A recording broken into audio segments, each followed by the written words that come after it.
It's really an honor to be here and to be taking part in the Choose Love movement. I know it's a summit, but the movement is so profoundly important. And love is something I preach a lot in my work with families and children. I'm a family therapist, but also a consultant, and I specialize in the personality trait of high sensitivity, which is found in about 20% of children. It's really an interesting thing because sometimes these children are the easiest, most delightful children to have in the classroom or the family, and sometimes they're the most challenging. And you know what the difference is? It's when they're overstimulated or over aroused because their brains are more reactive. They just notice everything and have strong emotional reactions and tons of empathy that can result in a child becoming overwhelmed, overstimulated, or over aroused. So I work a lot with these children, but this research that was discovered by Alane Freund and really sort of she synthesized and wrote the book on high sensitivity, the highly sensitive child. The research is based in child temperament research. And temperament is something that we are all born with. And I like to use Stella Chess and Alexander Thomas's model of infant temperament when I think about children. Well, heck, even adults. It applies to teens, young children, everybody. We're all born unique. And that is really the theme of what I want to talk about today is how we are unique. I mean, of course, we're unique by sex and gender and race and ethnicity, height, body shape, eye color. Many things make us unique, but there are things that we can't see that make us especially unique. And these things are standard across all the other differences that we might have. So I'd like to introduce this concept of how temperament makes a child unique. Temperament is something, as I mentioned, we're born with, and so it's much more apparent and visible when a child is in the first few years of life. And I'll talk about 9 different temperaments that we have according to this great psychological model. When you are born, you might be one is very sensitive to your environment, which is a part of my specialty, highly sensitive people. When you're so sensitive to your environment, I mean, if you think about it, all babies have a sensitivity to their environment, but definitely some are more so. Think back to the baby or the toddler that you know or knew, and some of them will be called easy and some of them will be called difficult. Some might be called slow to warm up. All of these things are related to temperament. And what happens is when you are born and these temperaments are raw, they're so evident. And as you grow and you raised by your parents and you go to school and you have your social environment, you learn to sort of tuck them in a little bit and work with them.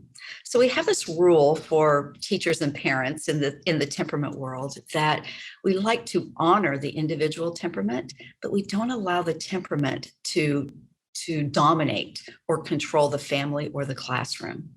So that's a very delicate balancing act, isn't it? So let's dig in a little bit to what the 9 temperaments are.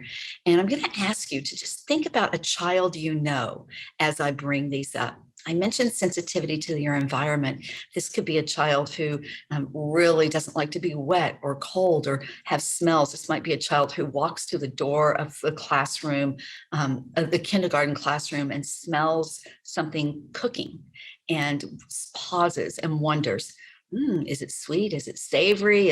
Are we going to eat? Are we going to cook? I wonder what it is. And they might spend a lot of time thinking about it. And then they may react to it depending on where they are in terms of how overwhelmed they are by their morning or their day. So noticing things in your environment. So this is a continuum. Some children will be very, very sensitive to their environment and some less sensitive or somewhere in between. Now, as I mentioned, these are things that we learn to work with and moderate as we age and go through school and socialization. So I'm very sensitive to my environment, but I know that I need enough rest and enough good food and enough exercise and a good balance in my life, maybe some other good self-care, so that I don't have a strong reaction because the sun is bright and it bothers my eyes. Activity is the second temperament I'd like to speak about. You've probably noticed some children are just more active, and some children are more sedentary or low activity level, and some are in between. Now, we probably notice the very active children more, right? Because they're not necessarily really good at sitting at their desk or leaning into the quieter moments of life. So really active children, they need a lot of movement in their lives to be able to be more at their optimal level of arousal or more even tempered. The third temperament is intensity. How intense are you? And if you're thinking about this child that I've asked you to hold in your heart and mind as we do this talk, intensity is a huge, important temperament. And again, probably the more intense children are the more challenging or the more noticed children. It's just their temperament. They were born that way. I'm a really intense person, so sometimes I'm a little out there. But again, as I was schooled and raised in my family and my society, I learned to modulate my intensity so that I don't have to go around the world screaming and yelling. I mean, I might still yell at somebody on the road in the privacy of my car, but I try to tuck it in a little bit. And this is something that we educate children about as they go through their lives, about when is it appropriate to be intense. But if you have a very intense child in front of you and they are overtired, hungry, they haven't had enough movement in their day, there's been some social pressures in the classroom or the family, or their parents were yelling in the morning, which all parents do sometimes, then they might not be able to bring their intensity down without first addressing the other issues. The fourth temperament I will bring up is persistence and frustration tolerance. It's a continuum. So a very persistent child is a child who will stick with a task no matter what. This might be a person who's very hard to move to a new activity, or to let them, for them to be able to stop what they're doing or turn in something that's less than perfect. They will have a low frustration tolerance if they're very persistent. And a child with high frustration tolerance will be able to just let things go. It also might mean they're more flighty and less likely to stick to a task. And of course, I know for me, I want to be in the middle of all of these. And you know those children as well who are so even-tempered. They're not really coming to professionals for help, right? Because they're so easy. Just that's not me. Adaptability is the fifth temperament I'd like to talk about. How adaptable is the child to new environments or new concepts or new people? An adaptable child kind of goes with the flow, whereas a less adaptable child needs a really, really strong, all children need routine and rhythm, but a less adaptable child needs it so much more. And so you'll bump up against their challenges when you require more adaptability than they have in their innate temperament. The sixth temperament is approach withdrawal. I really love this one because it just describes this dichotomy that we see in children all the time. A more approaching child is probably also a more adaptable child, but they are just charging out. I raised an approachable child at 2. He was gone before I even blinked an eye. In the blink of an eye, he would disappear and sometimes into the road. And I was a very attentive mom. So an approaching child can be very challenging, yet they're so bright and enjoyable to take to new places and do new things with.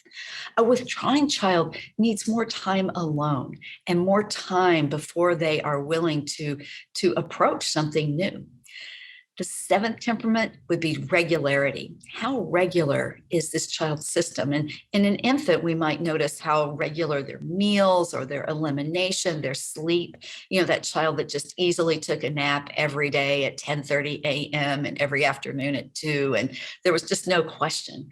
And then there are children who have a less regular schedule. And you can even think about yourselves as an adult. What do you like? Do you always want to eat at the same time every day?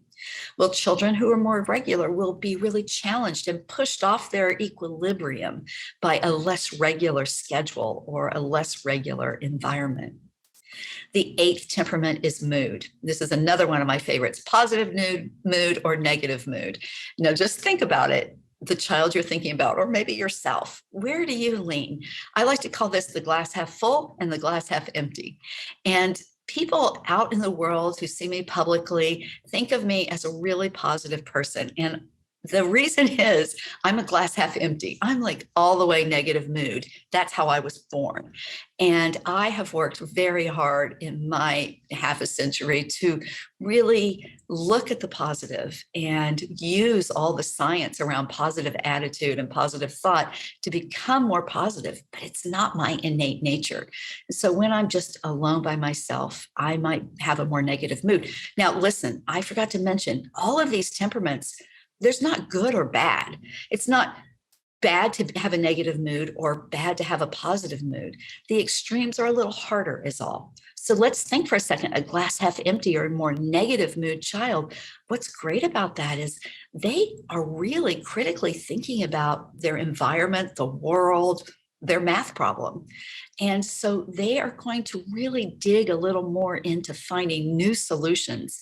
And as adults, these might be the world changers, right? So, and a more positive mood is really fabulous and really fun and easy to be around. And there's also maybe a challenge to it in that a more positive or extremely positive mood child might have a harder time empathizing and seeing the challenges that others are facing. Just one example. The last temperament, I left this one for last because I think it's a very, very important one for the classroom and sometimes for the family. It's distractibility. How distractible is your child? And now I'm not talking about attention deficit and hyperactivity disorder. It's just different. This is, you're not born with ADHD. This is just how easily changeable and distractible a child is. Think about in early childhood. And again, this is related to approach withdrawal and adaptability. And so a child who is much less distractible is much more able to stay with a task and to be focused on it. I will tell you just a brief anecdote about my highly distractible child in 5th grade. We moved to a new teacher, and that's how our community worked. You sort of entered middle school in 5th grade. And this teacher found my child to be very distractible and really difficult in the classroom. I know a lot about him because, hey, I am, a psychologist and I work with children a lot. And so I worked with this teacher and the child, and we discovered that this was the first year that he was really sitting in rows of desks. That when he was in the front row right now, that's where you want that really active, really intense, really sensitive, really distractible boy. That was my child. You want them right in the front row so you can keep their attention right on you, right? And maybe tap on their desk to bring them back. Well, because of the sensitivity level of this child, sensitivity to his environment, every time he heard a little noise behind him, he was turning around and looking. And so what we discovered for him was that he needed to be in the back row in the corner. So when he could see all the other 25 students in the classroom, as well as the teacher and the board, his distractibility went way down and he was much more able to focus. These 9 temperaments make us so unique.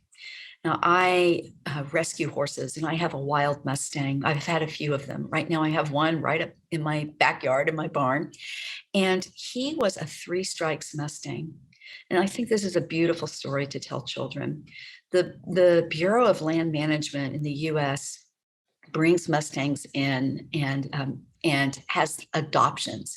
And sometimes some of them just don't get adopted. If they go through 3 adoptions and don't get adopted, it means that they are a 3-stripe Mustang.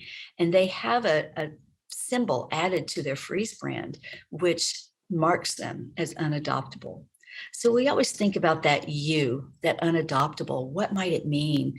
Does it mean that he's unwanted? He's untrainable?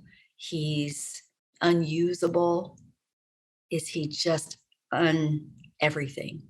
And we like to say that he's not unwanted or unusable or untrainable. He's unique. And there's no doubt that it's easier to train a horse with less wild in him. And it's easier to school and parent an even-tempered child. But let me tell you something, these unique kids, they're the world changers. They're the ones that we need. So when we see them and honor their unique temperaments and then help them learn to understand them themselves so that they can function and thrive in the world, then we are raising the best children that we can raise, and they will change our world. Thank you so much.